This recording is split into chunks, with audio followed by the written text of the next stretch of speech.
আসসালামু আলাইকুম টিকটকবাসী। তো আশা করি সবাই ভালো আছেন, অনেকটা সুস্থ আছেন। তো আপনাদের দোয়ায় ও ভালোবাসায় আমি অনেকটা সুস্থ আছি। তো ফাইনালি আমি কিন্তু একটা মোটরসাইকেল কিনছি। তো আসলে মোটরসাইকেলটা কেনার পর অনেকে অনেক কথা বলতেছে যে আসলে ভাত পায় না, আবার মোটরসাইকেল কিনা বইছে, অনেকে অনেক কথা বলতেছে। তো আসলে মানুষের কথায় কান দিতে নাই। তো আমি কারো কথায় কান দেই না, তো তাদেরকেই শুধু বলি। তো আসলে ভাই, তোমরা যে কথাগুলো বলতেছো মোটেও ঠিক বলতেছো না। কারণ আমার শখ, আমি গরিব দেখে কি আমার শখ পূরণ করতে পারবো না? তো আমার শখ লইছে আমি একটা মোটরসাইকেল কিনবো, এর জন্য আমি মোটরসাইকেলটা কিনছি। তো মোটরসাইকেলটা হয়তো আপনাদেরকে বলে দেখাই নাই। তো এই যে এইটা হলো আমার মোটরসাইকেল। তো আমি 30,000 টাকা বিনিময়ে এই মোটরসাইকেলটা কিনছি। তো আসলে অনেক অনেক কথা বলতেছে, তো অনেকটা খারাপ লাগে এইসব কথা শোনার পর, যে মোটরসাইকেল কিনছে, ঘরে ঘরে চাউল থাকে না, ঘরে এইটা থাকে না, ওইটা থাকে না।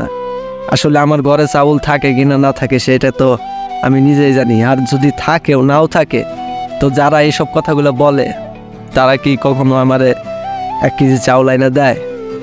তো দেয় না। কিন্তু তারা কিন্তু এই সব কথা বলতেই পারে শুধু। তো আসলে কি বলতাম মানুষের কথা, তো বলতে গেলে তো অনেক কিছুই বলা যায়। তো আসলে কি বলতাম, তো আপনারাই বলেন। আসলে আমি মোটরসাইকেলটা কিনছি আসলে অনেকটা কষ্ট করার জন্য। তো আমি রাজমিস্ত্রি কাজ করি, তো অনেক জায়গায় কাজও যাইতে হয়, অনেক দূরে, কি বলতাম, অনেক দূর দূরান্তে হাইটা তো আর যাওয়া যায় না।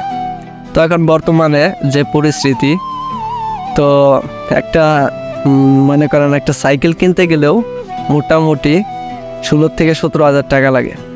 তো এর জন্য ভাবছি আমি মোটরসাইকেল কিনুন। তো মোটরসাইকেল কিনছিও, তো মাত্র 30,000 টাকা দিয়ে কিনছি। তো এটা কেনার পর অনেকের অনেক কথা শুনতেছি, ভালো লাগে না আর কি।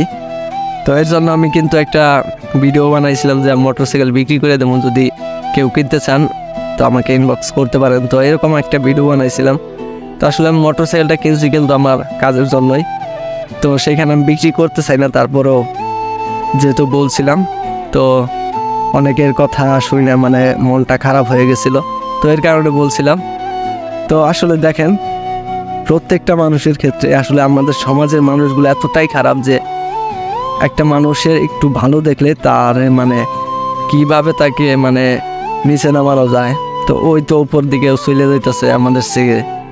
তো এরকম মানুষের মনে ধারণা থাকে। তো আসলে তাদের ধারণা নিয়ে তারা থাকগা।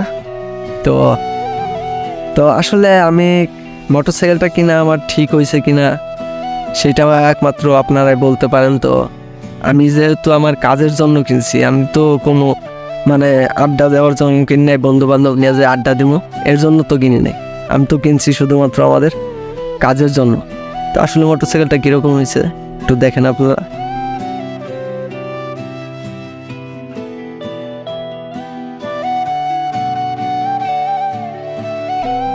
আপনাদের কিন্তু মোটরসাইকেলটা কাউরে দেখাই নাই, তো ভিডিও করে দেখাই নাই, এমনি পিক তুলে দেখাইছি।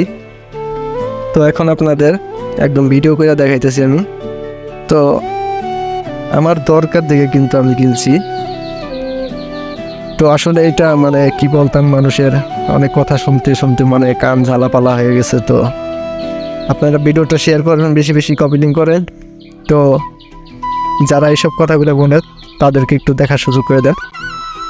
তো আসলে কি বলতাম, আমাদের কি বলতাম, সমাজের মানুষগুলো এতটাই খারাপ যে তারা অন্যের গিবদ নিয়ে থাকে সবসময়, ঠিক আছে? তো কি বলতাম, তো তারা আমার অনেকটা ঘৃণা করে। তো ঘৃণা করার কারণ একটাই, আমার শখ, আমার প্রত্যেকটা শখ আমি পূরণ করি। যে কোনো শখই আমার আসলে জীবনের প্রত্যেকটা মানুষেরই শখ আছে, তো আহ্লাদ আছে। তো আমারও শখ আছে। আমি গরিব দেখে যে আমার শখটা পূরণ করতে পারবো না এটা কোনো কথা না।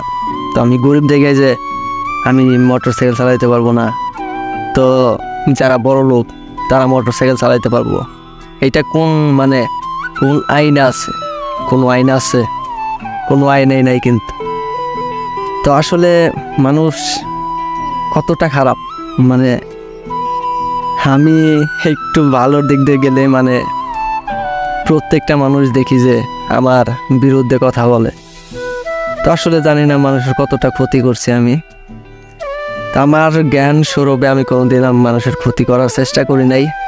তো আমার ধারায় যেন একটা মানুষের ক্ষতি না হয়, আমি এইটাই চাই সব সময়। তো আমার দ্বারাই যেন একজন মানুষের উপকার হয়, সব সময় আমি এইটা চাই।